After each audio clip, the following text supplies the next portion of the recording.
The Indiana Hoosiers travel to the Notre Dame Fighting Irish this Friday night at 8 p.m. Eastern Time. This game right here is the first ever 12-team college football playoff game, the first ever first-round college football playoff game. We haven't had a college football playoff game designated as a first-round game yet. You've heard of the college football playoff semifinal game in the 4-team college football playoff. We have that. But now, on top of that, in the national championship games, we have quarterfinal games, and we have first-round games. Well, this is the first ever first-round college football playoff game between the Indiana Hoosiers and the Notre Dame Fighting Irish, who are both 11-1. Notre Dame is favored by 7.5 points, and I want to talk to you in this video about why I think Indiana wins. I picked Indiana to win by a score of 37-31. It was a weird score prediction because I think weird things are going to happen in South Bend and this game. I think it's going to be an entertaining matchup. It would not surprise me if Notre Dame wins this game. I understand why they are 7.5 point favorites here, why a lot of people are picking them to win and perhaps even win big. But I think Indiana has a lot of things going for them and several things up their sleeve that in a game like this against a Notre Dame team who's very dominant but also has some imperfections and I think is one-dimensional in some areas, Indiana can come out on top. So let's get down to business and talk about this.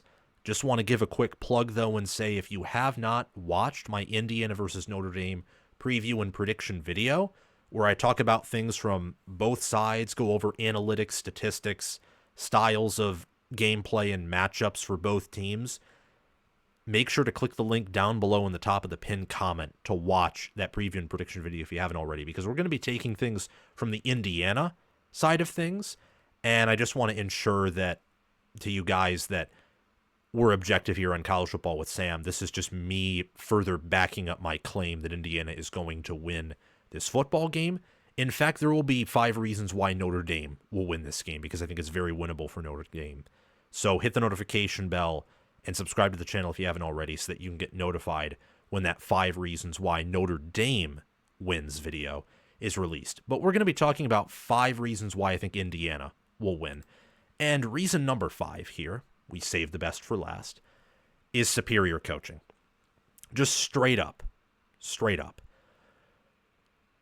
It's 11-1 for both teams. Blind resume test. 11-1. One team loses at home to Northern Illinois. The other team loses on the road to Ohio State. The team that lost to Ohio State has a blue chip ratio of under 20%. Less than 1 out of every 5 of their players was a 4-star out of high school. The majority of Indiana's players, well, you don't know it's Indiana because it's a blind resume test, but the majority of the players of the team who lost to Ohio State didn't even receive an Ohio State offer, weren't even considered for that. The team who lost to Northern Illinois did not play and never played all season long a team close to the caliber of Ohio State, and yet a lot of their players received Ohio State offers. They have a blue chip ratio of well above 50%, yet they lost to Northern Illinois. And they played competitively with Louisville, struggled for times on one side of the ball against Miami, Ohio, and it was a tight one against Texas A&M early in the year when A&M was not top 25. You may say that opinion is biased of mine, and I get that Indiana has not played very much of a tough schedule. I get that. That's why this is reason number 5 and not reason number 1, because there is not as much evidence to back this up as some of the other points. Also because while this is very important, coaching is just one side of the coin here. There's stuff on Indiana's roster that I think may be more important in this game. If you have really good coaching and yet you don't have a good rushing defense, well, Notre Dame just will run all over you and it won't matter. You'll lose. So we'll get to that later. But Indiana is the only team in the 12-team college football playoff outside of like maybe Boise State and Arizona State to have a blue chip ratio this low. And they're 11-1. They are top 5 in multiple scoring offense and defensive categories. They are top 10 in most power ratings. They're top 8, top 6 in my power ratings, close to top 5. And they're objectively a top 10 team. Cignetti this season has been an elite coach, and he has won everywhere else he's been. James Madison, Elon, was a winner in terms of recruiting and development at Alabama, where he learned under Nick Saban. So I look here at Indiana, and I think that they are one of the better teams in the country when it comes to coaching and fundamental soundness. What they lack in talent, they often make up for in coaching and in discipline. Part of the reason why Ohio State blew them out is they were not disciplined, and they did not make the same adjustments that I expected a staff like theirs to make. And they had a lot of mistakes. Some muffed punts, some punts that went to the wrong side of the field, couldn't adjust to Jim Knowles' pass rush, for example. And some of that's because Ohio State's that good. Make no mistake about it. So there's a chance that Notre Dame abuses Indiana in those ways. But I think Indiana's better coached than Notre Dame because they're performing at a level that Notre Dame is performing at. They have a better loss, and they have far less talent in terms of recruiting. I think they're better coached. So that's reason number 5 why they'll win. And coaching, when you have the amount of rest that both of these teams have had, they've basically had 2 bye weeks in a row, didn't play in conference championship games because Notre Dame's independent, and Indiana didn't finish high enough in the standings. Coaching matters even more when it comes to game planning and having that long of a time to plan and also rest. Number 4 is team physicality. Notre Dame's one of the most physical teams in the country. I love their strength and conditioning program. Their D-line is near elite, maybe great at the worst. Their O-line is near elite at the worst. One of the best, perhaps the best O-line in the nation at best. They just simply destroy most teams they play because they're more physical than they are, and they're deeper. And on top of that, make no mistake about it, Notre Dame is not badly coached. They have an elite OC in Mike Denbrock. They have an elite offensive mind in Marcus Freeman, a good DC in Al Golden, and a coach in Marcus Freeman, who I think is getting better and better every year, the more that his tenure increases at Notre Dame as a head coach. It's his first ever head coaching job. He's doing better and better every year in terms of on-the-field results, and he's leveled up Notre Dame in the recruiting process, in the world of recruiting, and has even used the portal. But back to point number 4. Indiana's a physical football team. They're the most fundamentally sound team in the country. I already touched on this, and they're as tough as nails. They don't give up. They find ways to win. They find ways to exploit your weaknesses. Their rushing offense is not top 10, not even top 25 in a lot of areas, but you watch the film, their backs are able to consistently fall forward for yards. They have good vision. Their offensive line is tough, well-sized. It's the same thing with their defensive line. They rarely have busted coverages, and they cover and tackle very well, read plays, and offense as well in the secondary. On defense, their offense is very tactical. They're effective on 4th down, both on offense and defense. This team is not just well coached and well developed and well deep in almost an underrated way, but they're very, very physical. I mean, they went toe-to-toe with Ohio State in the trenches, losing on their O-line versus Ohio State's D-line, but I would say that they were beating up on Ohio State's O-line for much of that game, especially when it came to run defense. Pass defense, Ohio State may have won the battle there, but Ohio State could not run the ball until garbage time when they broke off one long run. Instead of that, they did not run on Indiana at all. They don't have the O-line that Notre Dame does, though. So this is going to be a big test for IU. But Indiana is a physical team. They're going to bring their A game here, and they're going to play hard, and they're going to last longer, I think, than some people believe. Reason number 3 is their wide receiver room is very explosive. Indiana's is. They have 5 receivers with 300 or more receiving yards and 4 with 4 or more touchdowns. In total, Indiana's 5 best receivers have 2,597 receiving yards. They average 15.4 yards per reception and 25 receiving touchdowns. Notre Dame does not even allow their opponents to complete half of their passing attempts. Their opponent average completion percentage is like 48%, which is first nationally. And they have a player like Xavier Watts at safety who's just absolutely phenomenal. And even though Benjamin Morrison is hurt, their corner room is still one of the best in the country. Not many teams that Notre Dame has played have had very functional passing offenses outside of USC in Louisville, who had some success against them. Indiana is better than both of those teams at passing the ball. This is the best passing offense and deepest set of receivers and best quarterback. We'll get to the quarterback in a minute, that Notre Dame has played all season long. They're deep. They could go 5 wide on Notre Dame and probably will at points in this game. They're deep at receiver.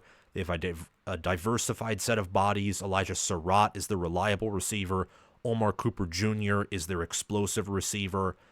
And they do a good job typically of catching the football, of running their routes, of blocking.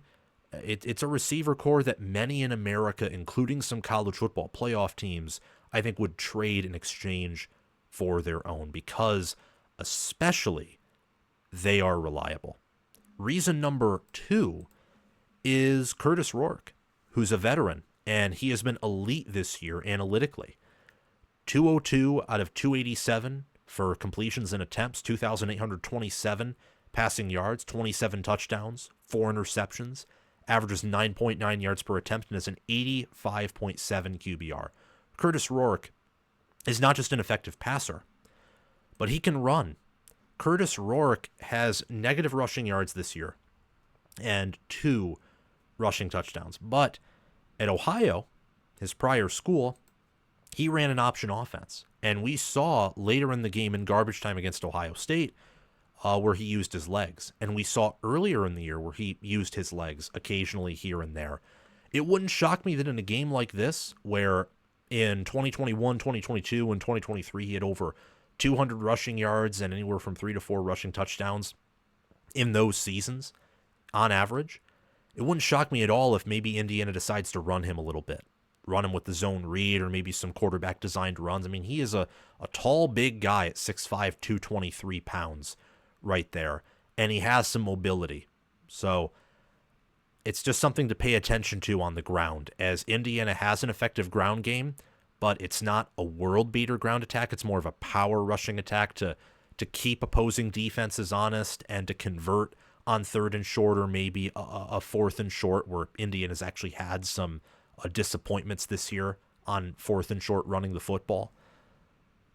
That's just something to keep in mind. But when it comes to passing the ball, he has a 181.4 passer rating, 27 touchdowns, 4 interceptions. That is a greater than 6-to-1 touchdown interception ratio. He gets one more passing touchdown, that's a 7-to-1 TDI-INT ratio. He does not turn over the football through the air. He doesn't. He's one of the nation's best QBs. And the Ohio State game is more on his offensive line than him. They literally could not block the extra guy. Every time Jim Knowles would send 6 men, the 6th man always got through. Couldn't block him. They couldn't figure it out. And as a result, he just doesn't have anywhere to go. I mean, he's not Lamar Jackson. He doesn't have insane speed with his legs. So a huge point of this game, and I didn't bring it up as a reason why Indiana will win, because I don't know how well they'll do of a job of protecting Kurtis Rourke. The offensive line determines a huge part of this game. I think it'll be all right. Notre Dame does have a good defense, so I do expect them to get some pressure. But reason number 1 why I'm picking Indiana to win this game is I think even if Kurtis Rourke and the offense do get limited, Indiana's defense is going to have, I think, a fun time in this game. Now, by fun, I don't mean they're going to completely shut down Jeremiah Love. I don't think that's possible. But they'll limit Notre Dame, and I think they'll force Notre Dame to pass more than they want to pass. Indiana on defense only allows 0.252 points per play, only 4.1 opponent yards per play. They earn 2.5 sacks per game and 7.2 tackles for loss per game. And they only allow 76.2 rushing yards per game and 2.6 opponent yards per carry. This defensive front, with players like C.J. West, Tyreek Tucker, Michael Kamara, Aiden Fisher, it's one of the better fronts in the entire nation. Indiana has one of the nation's best defensive lines. No, it's not might. It's a definite. This is the best defensive front and best defense overall that Notre Dame has played all season. And I think they'll be able to test that offensive line and running back room from Notre Dame a little bit. It won't be a complete shutdown. I think that Jeremiah Love will get 1 long run or maybe 2, But overall, it's going to be much harder to run on this Indiana defense than any other defense Notre Dame has played all season. So even if Indiana's offense is very limited in this game, is very handicapped by their own weaknesses and Notre Dame's adjustments, which I don't think is a given. I think Indiana will score some points here on offense. There is a good chance that Indiana, it's a chance I'm not even predicting because I think it'll be a high-scoring game that Indiana will win. The point I'm trying to make is Indiana can win this game and it can be a low-scoring affair. They can win in a shootout, they can win in a normal game, they can win in a low-scoring game because of how they match up against a Notre Dame team that's elite at stopping the pass, that is elite at running the ball, but in run defense has some areas that are suspect, and in the passing offense, completely they rely on the threat of their rushing game. If Indiana can shut down, and not really shut down, but more so limit the rushing attack early, Riley Leonard and his receivers and Mitchell Evans will have a much harder time getting any production through the air on also one of the better secondaries in college football, specifically like D'Angelo Pons, for example, one of the Big Ten's better corners. So that is why I believe Indiana will win this game. They have superior coaching. They are one of the most physical teams in college football, and they are as tough as nails. They have a deep wide receiver room that can spread out this Notre Dame defense and not burn them because Notre Dame's defense, specifically passing defense, is good, but keep them honest and maybe find some holes if there are any, and I do think there are based off of that USC game in this Notre Dame secondary. Kurtis Rourke will place the football accurately and maybe use his legs in a critical game for Indiana's future. A playoff win for the Hoosiers would be huge. I think we can all agree on that. And of course, the defensive line and the linebacker core, which I think is going to keep Jeremiah Love, Darian Price, Pat Coogan and that offensive line, and even Riley Leonard, who almost is 1,000 yards rushing with his legs, in check. They won't shut them down, but I think they'll keep them in check. That's why I'm thinking Indiana wins this game. My prediction is 37-31 Hoosiers. It wouldn't shock me, though, if Indiana, let's say, won this game 16-13 Hoosiers, or 17-13 Hoosiers, or 20-13, or 27-20 Hoosiers. I just think Indiana wins this game. I think it's going to be close, and I think weird things are going to happen in South Bend. What a game. This is honestly, outside of Ohio State, Tennessee, the game I'm the most excited for. Thank you so much for watching. Remember to like the video and subscribe to the channel, and also hit that notification bell so that way you can get notified when new content from College Football with Sam drops. I appreciate you very much, and also share the video around to others who you know enjoy the sport of college football and love it as I do and as you do, and comment your thoughts down below so that we can have a conversation, because I want to know what you are thinking. And join our Discord server where we talk college football 24/7 via the link in the description or down below in the pinned comment. Thank you to my Heisman Patreon members, Crash2488, Brasco Rascal, and Conlo OH. Thank you to my All-American Patreon members, Chris Lane, Ismar, and Tyler Nye. And thank you to my All-Conference members, John Lynn, Roaming Gnome, Matthew Sale, Austin Christmas, Joshua Jorgensen, and Will Loftus. Make sure to check out my merchandise store and or Patreon page, or super chat down in the comment section below to support the channel. The Patreon page and merchandise store links are in the description or down below in the pinned comment. I hope you have a wonderful day. It is December, so Merry Christmas and also Happy New Year. I will see you guys soon.